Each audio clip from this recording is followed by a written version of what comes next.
मोदी सरकार पहले जमीन हड़पने का अध्यादेश लाई, अब खेती हड़पने के 3 काले कानून लेकर आई है। खेत खलिहान को पूंजीपतियों के हाथ गिरवी रखने का घिनौना षड्यंत्र कर रही है भारतीय जनता पार्टी। मोदी सरकार बना रही है ईस्ट इंडिया कंपनी, कृषि को गुलामी की जंजीरों में जकड़ने का षड्यंत्र। हरित क्रांति को हराने की भाजपाई साजिश को कांग्रेस कभी कामयाब नहीं होने देगी। मोदी सरकार ने खेत खलिहान अनाज मंडियों पर 3 अध्यादेशों का क्रूर प्रहार किया है। ये काले कानून देश में करोड़ों किसानों, मजदूरों, आड़तियों को खत्म करने की साजिश के दस्तावेज हैं। खेती और किसानों को मुट्ठी भर पूंजीपतियों के हाथ गिरवी रखने का यह एक सोचा समझा षड्यंत्र है। अब यह साफ है कि मोदी सरकार पूंजीपति मित्रों के जरिए ईस्ट इंडिया कंपनी बना रही है। अन्नदाता किसान व मजदूर की मेहनत को मुट्ठी भर पूंजीपतियों की जंजीरों में जकड़ना चाहती है। किसान को लागत जमा 50% मुनाफा देने का वादा कर सत्ता में आए प्रधानमंत्री श्री नरेंद्र मोदी ने तीनों अध्यादेशों के माध्यम से देश में खेती के खात्मे का पूरा उपन्यास ही लिख दिया है। अन्नदाता किसान के वोट से जन्मी मोदी सरकार आज किसान के लिए भस्मासुर साबित हो रही है।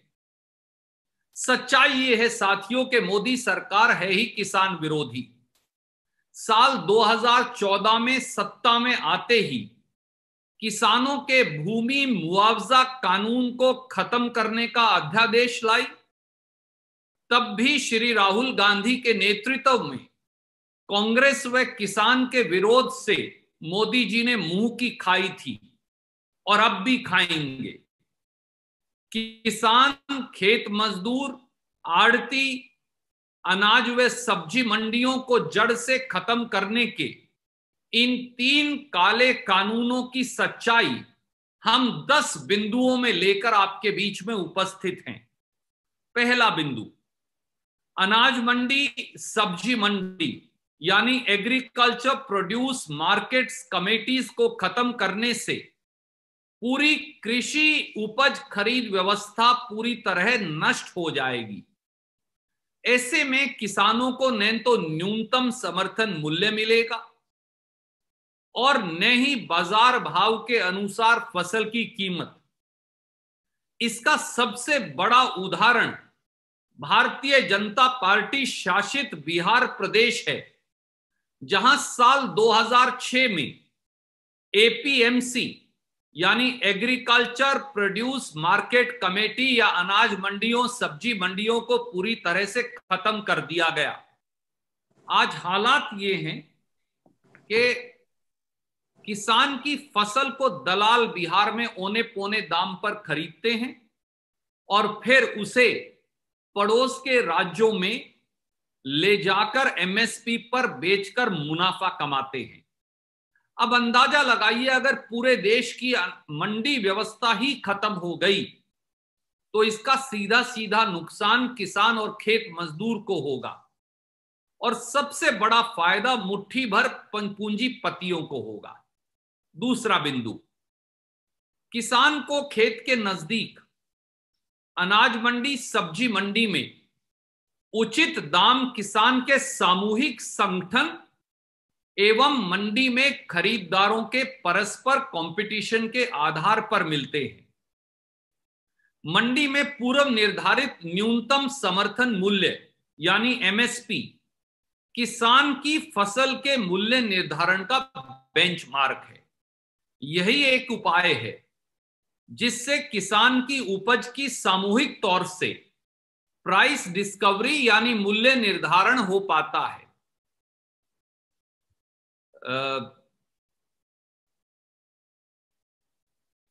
अनाज मंडी और सब्जी मंडी व्यवस्था किसान की फसल की सही कीमत, सही वजन और सही बिक्री की गारंटी है। अगर किसान की फसल को मुट्ठी भर कंपनियां मंडी में सामूहिक खरीद की बजाय खेत में जाकर खरीदेंगे तो फिर मूल्य निर्धारण, वजन व कीमत की सामूहिक मोल भाव की ताकत स्वाभाविक तौर से खत्म हो जाएगी। इसका नुकसान किसको होगा? इसका नुकसान किसान को होगा। तीसरा बिंदु, मोदी सरकार का यह दावा है कि अब किसान अपनी फसल देश में कहीं भी ले जाकर किसी प्रांत, किसी मंडी में बेच सकता है और इसके लिए वो अपनी पीठ थपथपा रहे हैं। साथियों, ये सरासर सफेद झूठ है। आज भी मंडी उपज बिक्री व्यवस्था में भी देश का किसान अपनी फसल को किसी प्रांत की किसी मंडी में ले जाकर बेच सकता है, क्योंकि एपीएमसी एक्ट में इस पर कोई पाबंदी नहीं। और दूसरी बात जो मोदी जी नहीं बता रहे, कृषि सेंसस 2015-16 के मुताबिक देश का 86% किसान 5 एकड़ से कम भूमि का मालिक है। औसत मलकियत जमीन की जो है वो 2 एकड़ या उससे कम है। 2 से 5 एकड़ की मालिक वाला भूमि की मालिक वाला किसान ना हरियाणा से मद्रास अपनी फसल को ले जा सकता, ना असम से बंगाल और पंजाब तक लेकर आ सकता, ना पंजाब का किसान बंबई तक जा सकता। उसे तो अपनी फसल नजदीक से नजदीक वाली मंडी में बेचना है। और अगर मंडी व्यवस्था खत्म हो जाएगी तो किसान स्वाभाविक तौर से अपनी फसल न्यूनतम समर्थन मूल्य और बाजार भाव पर नहीं बेच पाएगा और इन अध्यादेशों का ये सीधे सीधे विपरीत प्रतिकूल असर किसान पर होगा।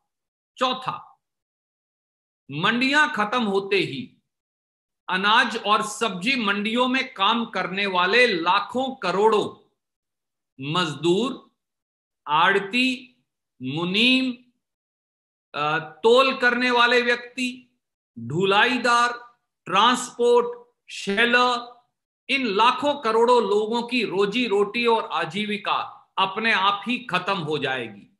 इन तीनों काले कानूनों का यह असर भी है। पांचवां बिंदु, अनाज और सब्जी मंडी व्यवस्था खत्म होते ही प्रांतों की आय भी खत्म हो जाएगी। प्रांत 2 किस्म की फीस मंडियों में लगाते हैं, एक है मार्केट फीस और दूसरा है ग्रामीण विकास फंड। इन दोनों फीस से, इस पैसे से प्रांतीय सरकारें ग्रामीण अंचल का ढांचागत विकास भी करती हैं, नई मंडी, मार्केट यार्ड और सब मार्केट यार्ड का निर्माण भी करती हैं और खेती बाड़ी को प्रोत्साहन भी देती हैं। अगर ये पैसा ही नहीं रहा तो फिर ग्रामीण अंचल की तरक्की और विकास का क्या होगा? मैं एक उदाहरण देकर यह बताता हूं। गेहूं के इस ताजा सीजन में जो संपूर्ण हुआ है, पंजाब ने लगभग 127,45,000 मीट्रिक टन गेहूं की खरीद की। इससे पंजाब सरकार को 736 करोड़ रुपया मार्केट फीस का मिला और लगभग इतनी ही राशि ग्रामीण विकास फंड में मिली।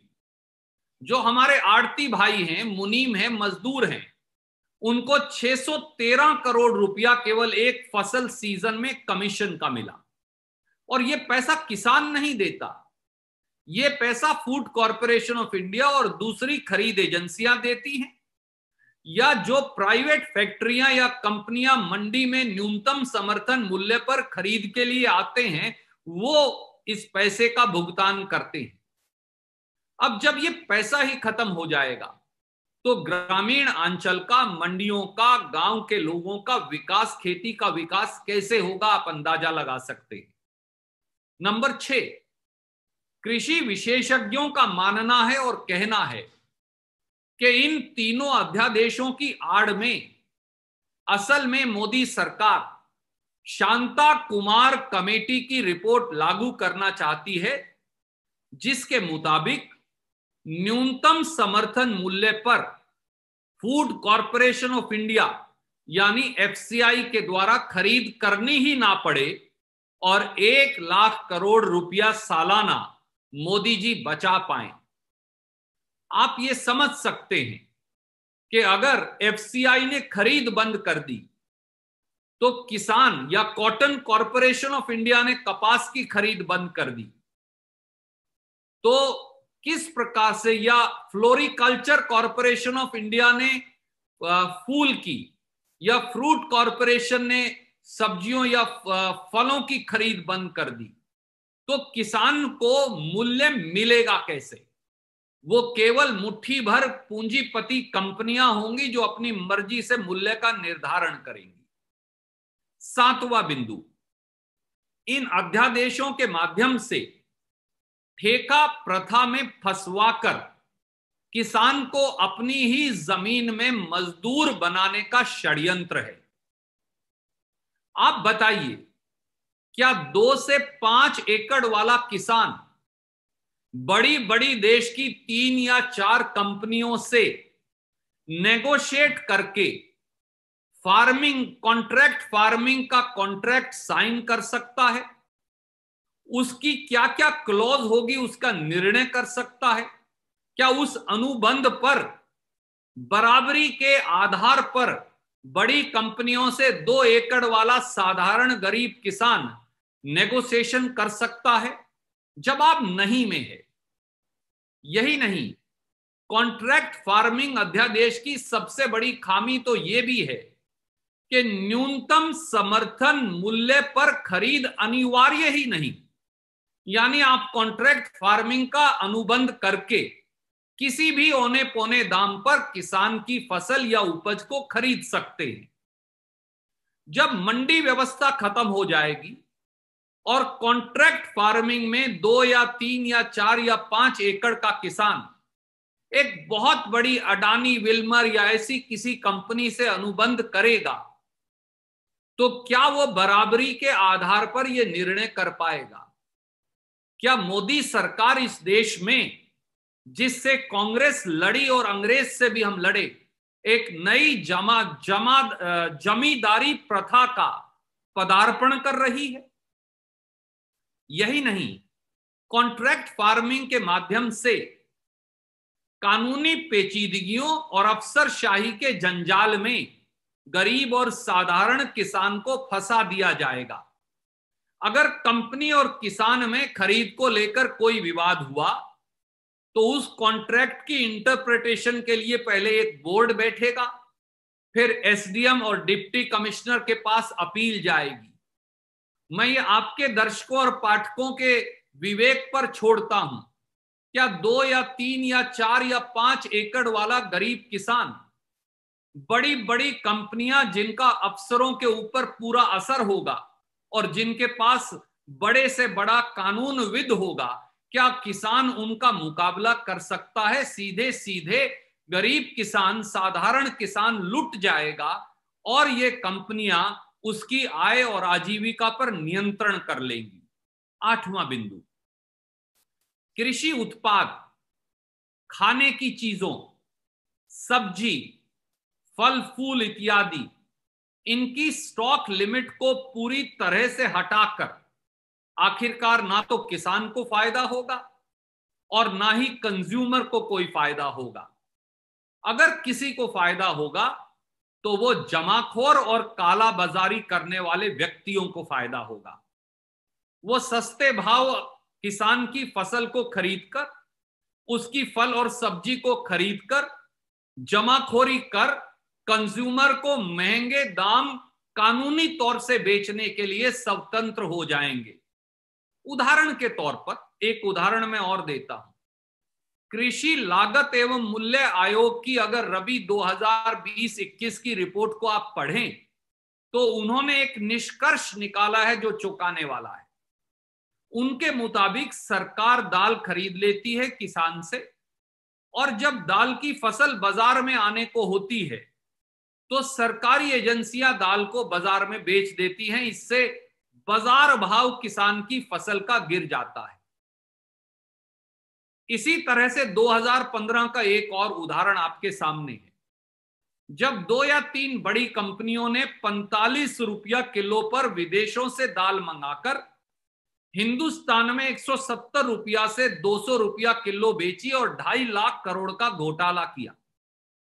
आप बताइए, जब पूरी स्टॉक लिमिट ही खत्म हो जाएगी तो फिर जमाखोर और काला बाजारों को आम उपभोक्ता से औने पौने कीमतें वसूलने से कौन रोकेगा? और किसान की फसल सस्ते भाव पर खरीदकर कंज्यूमर को कई गुना ज्यादा भाव पर बेचने से कौन रोक पाएगा? 9वां बिंदु, इन अध्यादेशों में क्योंकि किसान के साथ 2 बड़े वर्ग और भी हैं। वो कौन है? एक है खेत मजदूर, भूमिहीन मजदूर, जो अनुसूचित जाति और पिछड़े वर्गों से है, और दूसरा है बटाईदार और मुजारा, जो किसान से पट्टे पर लेकर जमीन काश्त करता है, जमीन जोतता है। इन अध्यादेशों में पूरी तरह से खेत मजदूरों को, जमीन जोतने वाले बटाईदारों को, जमीन जोतने वाले मुजारों को पूरी तरह से दरकिनार कर दिया गया और उनके अधिकारों का कोई संरक्षण नहीं है। ऐसा लगता है कि मोदी जी इस देश के अनुसूचित जाति और पिछड़े वर्गों के बाहुल्य खेत मजदूरों, बटाईदारों, काश्तकारों और मुजारों को पूरी तरह से खत्म कर देना चाहती है। और 10वां और आखिरी बिंदु, ये तीनों अध्यादेश संघीय ढांचे पर सीधे सीधे हमला है। मोदी जी कोऑपरेटिव फेडरलिज्म की बात किया करते थे, पर जैसा आप जानते हैं कि खेती और मंडियां दोनों संविधान के 7वें अनुच्छेद या 7th शेड्यूल का हिस्सा है और इसलिए यह प्रांत के अधिकार क्षेत्र में आता है। परंतु इन अध्यादेशों को लाने से पहले मोदी सरकार ने किसी प्रांत से कोई राय मशवरा किया ही नहीं। ऐसा क्यों? एक और, आखिर में ये किसान किसकी परिधि में, जुरिस्डिक्शन में आते हैं? प्रांतीय सरकारों की, क्योंकि खेती प्रांतीय सरकारों का विषय है और खेती की जमीन प्रांतीय सरकारों के क्षेत्र में जुरिस्डिक्शन में आती है। प्रांतीय सरकारें खेती का संरक्षण भी करती हैं, खेत और खलिहान का संरक्षण भी करती हैं और प्रोत्साहन भी देती हैं। ऐसे में इस प्रकार के काले कानून लाने से पहले प्रांतीय सरकारों से राय मशवरा क्यों नहीं किया गया? यह संवैधानिक परिपाटी का सीधे सीधे उल्लंघन है। साथियों, महामारी की आड़ में किसानों की आपदा को मुट्ठी भर पूंजीपतियों का अवसर बनाने का काम मोदी सरकार ने किया है।